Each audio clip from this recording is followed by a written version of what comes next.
make sure that you are pausing the video when you need to and filling out your student inquiry journal. You should be filling out pages 79 through 81.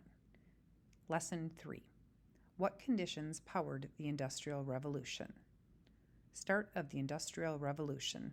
Before the 1700s, people made their own tools and many of the goods they used. Almost all workers worked in their homes, small shops, or in the fields. They traveled by horse and buggy or by boat. The power that fueled this work came from human or animal efforts. Then, some big innovations led to the Industrial Revolution. One of the first industries to undergo changes was the textile or cloth-making industry in Britain. New machines could produce cloth quicker than before. Workers gathered in factories to manufacture products rather than working in their homes. Cities grew in size as workers moved to take factory jobs. Later, the coming of the locomotive and the steamboat led to great changes in transportation. All of this took place over a period of more than 100 years. The Industrial Revolution soon spread from Britain to the rest of Europe and to the United States. The technological advances of the Industrial Revolution changed the world and made a foundation for modern times. Factories and textile mills. Before the Industrial Revolution, textiles were made in small businesses and homes. Merchants purchased wool from sheep farmers. Women ran spinning wheels in their homes to create thread. Merchants then took the thread to be woven into fabric on hand looms. Dyers added colors to the cloth. It was a slow, time-consuming process. The invention and innovations of the Industrial Revolution brought important changes to the way cloth was produced. In England, Richard Arkwright patented the water frame in 1769. It powered a spinning machine with running water. To run large machines like this, the manufacturers built textile mills or factories on riverbanks. American textile factories first appeared in the Northeast, where businessmen had the money or capital to build factories and buy raw materials like cotton. Samuel Slater worked in one of Arkwright's factories in England.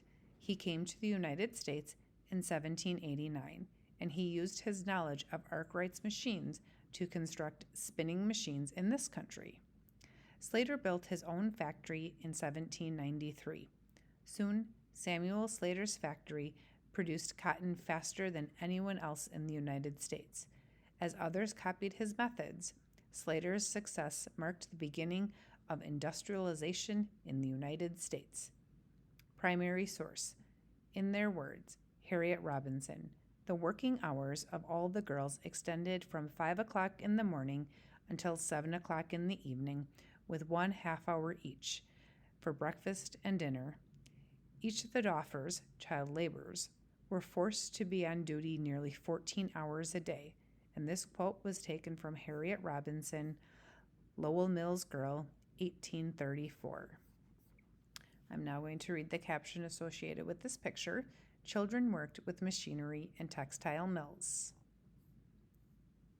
Some mills were powered by moving water using a water wheel. I am now at this subheading, Lowell, Massachusetts. In Waltham, Massachusetts, Francis Cabot Lowell opened a textile mill that combined both spinning and weaving under one roof. After he died, the mill owners built a town near the factory and named it Lowell. Designed just for the mill workers and their families, it had a library, a hospital, and boarding houses. Women, called Lowell girls, and young children worked in the factories and lived in Lowell. They earned less than men and worked long hours with machines that could be dangerous. Interchangeable parts. In the 1790s, Eli Whitney invented the system of interchangeable parts. This system brought changes to manufacturing beyond the textile industry. Interchangeable parts were identical pieces of machinery that could be assembled quickly. Soon, many American industries adopted it. As more goods became available, their prices dropped. More people could afford these goods. More customers meant more products needed to be produced.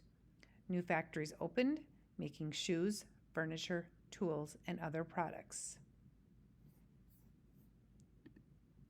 Steam power. Factories powered by river currents did not always run at the same rate. During dry seasons, the flow of the rivers decreased. Machines were left without power. The invention of the steam engine solved this problem. Steam power relied on water and a way to heat the water up to the boiling point. The steam from the boiling water caused pressure to move mechanical parts. Since steam power did not depend on the moving water of rivers, it worked on a steady schedule. Factories could also be built farther away from flowing rivers and go wherever the workers were. Steam on the rivers. Steam was not only used in textile mills and factories. Soon it was powering transportation.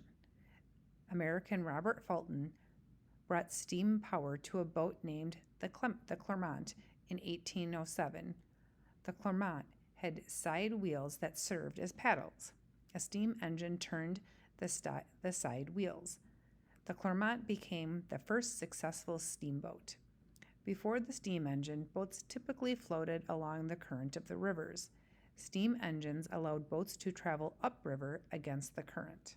Before long, steamboats traveled on rivers everywhere, reducing travel time. Most American rivers, however, ran in a north-south direction. To move goods east to west, people built artificial rivers called canals. The Erie Canal in New York, for example, connected the Great Lakes to the Atlantic Ocean. Transporting goods across the country became cheaper and faster. I'm now at this heading, railroad steam on the land. In addition to steam-powered ships and man-made canals, railroads were proving to be the fastest way to move goods and raw materials. The coming of the railroad decreased activity on canals. The railroad brought a new era of trade and businesses to the country. At first, the railroad used horse-drawn cars along a track. The first railroad in the United States, the Baltimore and Ohio, used horses to pull cars along tracks in 1828. By 1830, Peter Cooper built the first steam locomotive in the United States. Cities in the Northeast, such as Boston, quickly laid railroad tracks. The tracks soon spread out across the country. By the mid-1850s, railroad lines reached Chicago, St. Louis, and Memphis. By 1871, more than 45,000 miles of railroad tracks crisscrossed the country and allowed goods and raw materials to be shipped faster and more cheaply than ever before. This new invention would affect the life of every individual and change the population across the continent. I'm going to go back and look at this picture. This is a drawing of the Clermont ship. It was a ship that ran on steam power. And then if I am looking at this drawing, steam-powered trains could move people and goods. Innovators of the Northeast. Even before the Industrial Revolution, the Northeast had a history of innovation. For example, in colonial days, Benjamin Franklin invented the lightning rod and experimented with electricity. Later, with the inspiration of the Industrial Revolution fueling them, the new inventors of the Northeast were ready to make their contributions. 19th century inventions. In the 1830s, Samuel Morse made the telegraph a commercial success. He created a device that sent an electric pulse along wires in a series of dots and dashes called Morse code. Operators on the receiving end translated the code into messages. Never before had people been able to send messages so quickly and easily. Telegraphs sent messages in Morse code. The Industrial Revolution laid the groundwork for the inventors that came after it. In 1876, Alexander Graham Bell invented the telephone. The telephone used electric wires to instantly transmit speech. Telephones spread quickly. Businesses thrived with improved communication. Around the same time, Thomas Edison was working in his laboratory in Menlo Park, New Jersey. In 1877, He invented the phonograph to record and play sounds. In 1879, he invented the incandescent light bulb. Later, an African American inventor named Lewis Latimer dramatically improved the light bulb. Edison also helped to develop a motion picture camera and projector in 1888. In all, Edison and his team patented 1,093 inventions during his long life.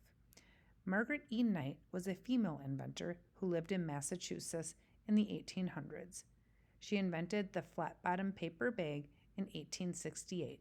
During her lifetime, she earned 27 patents and designed nearly 90 inventions. Dressing up. The Industrial Revolution led to innovations in the manufacturing of clothing. The sewing machine as we know it today was developed by Elias Howe in 1845. The sewing machine led to the mass production of clothing. African American inventor Jan Urs Metzelginger transformed the shoe industry.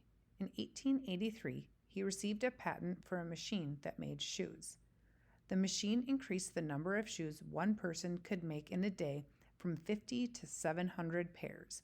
Because his invention increased shoe production, the price of shoes dropped. Steel becomes king.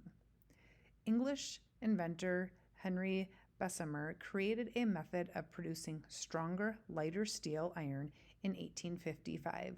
Steel could be mass-produced at low prices. Scottish immigrant Andrew Carnegie brought this method to the United States in the late 1800s. He founded one of the first big American businesses, Carnegie Steel Company. By 1900, Carnegie was producing 1/4 of the nation's steel. The Industrial Revolution led to many inventions that changed life around the world. Growth of cities. As a result of the Industrial Revolution, the landscape of the Northeast changed dramatically from how it looked in the late 1700s. Industry grew at an increasing speed, and more factories were built in the cities. Factories moved into cities. Steamboats chugged down rivers and canals, bringing goods to market, raw materials to factories, and people to cities. Railroad lines crisscrossed the land, helping businesses grow bigger and more profitable. Northeastern cities, including New York, Boston, and Philadelphia, were rail centers and had bustling ports. Ships from around the world brought goods to these ports, and trade with other countries grew. Problems multiply. Cities grew rapidly, helped by booming businesses. The Industrial Revolution also spurred urbanization, or the movement of people from rural areas to cities. Immigrants from European countries arrived in the United States, and many of them settled in big cities. The population of the nation grew by 36% in the 1840s alone. Cities faced problems because of such rapid growth. Streets filled with filth and sewage systems overflowed. People had trouble finding clean drinking water. Because of the crowded conditions, disease spread quickly. Taking a look at this map, most populated cities of the Northeast, 1900. Effects of the Industrial Revolution. Business growth sometimes had an impact on workers. Laws did not prevent children from working in factories. Hours were long and pay was low. With no safety rules in place, workers were injured or even killed by dangerous machinery. The families of those killed were not compensated or paid for their losses. Waste from industry polluted rivers and darkened the skies with black smoke. Still, the success of industrialization allowed companies to grow. New methods of financing large businesses developed. The number of products available grew. The Industrial Revolution created a new economy that required more workers. A new class of workers developed, the middle class. The middle class worked skilled jobs and earned enough money to buy more goods than before. The Industrial Revolution in America laid the groundwork for the modern world.